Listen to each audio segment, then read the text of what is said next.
आज हम सुनाने जा रहे हैं एक ऐसे वीर योद्धा की कहानी जिसने अपना प्रेम पाने के लिए हजारों दुश्मनों के सर धड़ से अलग कर दिए। प्रेमिका के कहने पर अपनी तलवार की एक वार से विशाल चट्टान के 2 टुकड़े कर दिए।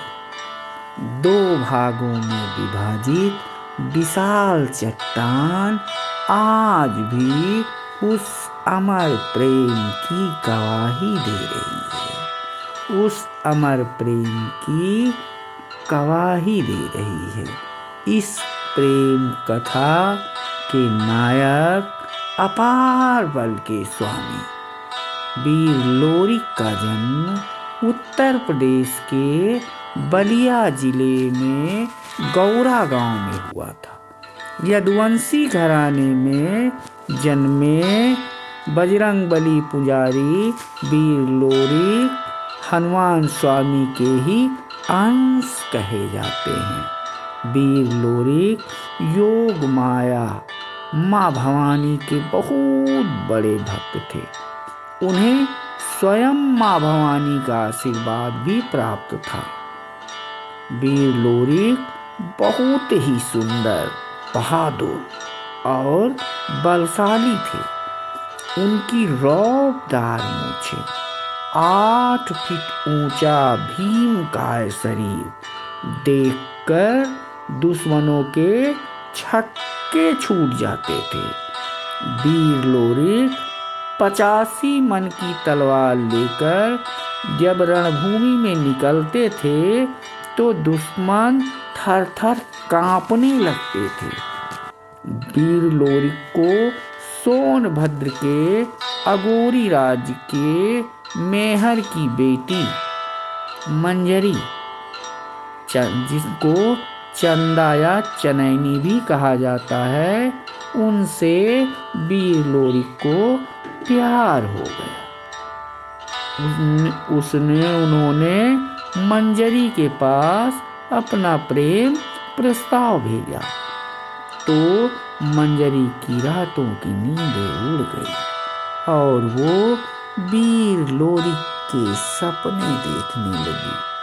परंतु मंजरी पर अंगोरी राज्य के राजा मोलागत की बुरी नजर थी।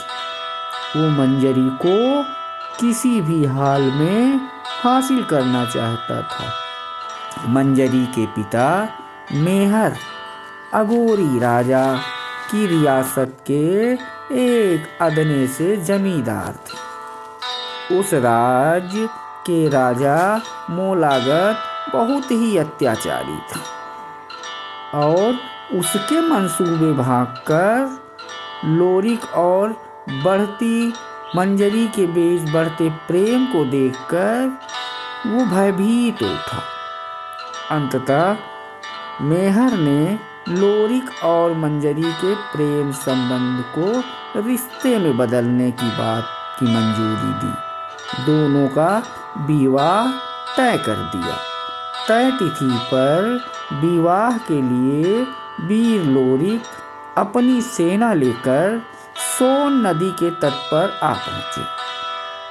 उन्हें ये बात भली भांति पता थी कि बिना युद्ध किए मंजरी का मिलन संभव नहीं है। और उधर जब मोलागत को वीर मंजरी के विवाह की बात पता चली तो वो आग बबूला हो उठा। उसने वीर लोरिक की सेना और बारात को सोन नदी के उस पार ही रोकने के लिए तमाम उपाय करना शुरू कर दिया। लेकिन उसके मंसूबे धरे के धरे रह गए। वीर लोरिक की बारात और सेना सोन नदी को पार कर अंगोरी किले तक जा पहुंची। मोलागत और वीर लोरिक की सेनाओं के बीच भीषण युद्ध शुरू हो।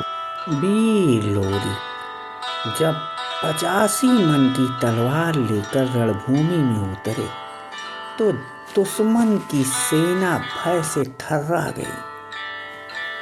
वीर लोरिक ने अपने मुक्के के एक प्रहार से मोलागत के अपार बलशाली ऐरावत हाथी को मार गिराया। मोलागत भी युद्ध में मारा गया। इस युद्ध में भीषण रक्तपात हुआ। इतना खून बहा कि अंगूरी से निकलने वाला नाला रक्त से भर गया, जिससे उस नाले का नाम रुधिरा नाला पड़ा। आज भी उसे रुधिरा नाला के नाम से जाना जाता है। युद्ध में नरमुंडों का ढेर लग गया था। उन नरमुंडों को जहाँ दफन किया गया उसे आज नरगढ़वा पहाड़ के रूप में जाना जाता है। ऐरावत हाथी का प्रतीक पत्थर रूपी आज भी सोन नदी में मौजूद है। विवाहोपरांत मंजरी की विदाई के बाद डोली मारकुंडी पहाड़ी पर पहुंचती है। वहां पहुंचने पर नवविवाहिता मंजरी वीर लोरिक के अपार बल की परीक्षा करने की सोचती हैं और उन्हें चुनौती देते हुए कहती हैं कि ये विशाल चट्टान, एक विशाल चट्टान को दिखाते हुए कहती हैं कि इस विशाल चट्टान को अपनी तलवार से एक ही वार में 2 भागों में विभाजित कर दो, जिससे वीर लोरिक की ये अमर प्रेम कथा की निशानी बन जाए। वीर लोरिक अपनी 85 मन की तलवार से एक ही वार में विशाल शिला को 2 भागों में विभक्त कर देते हैं, जिसे इस खंडित शिला को मंजरी, चंदा या चनैनी ने अपने मांग का सिंदूर लगाया और ये शिला अमर प्रेम की निशानी बन गई।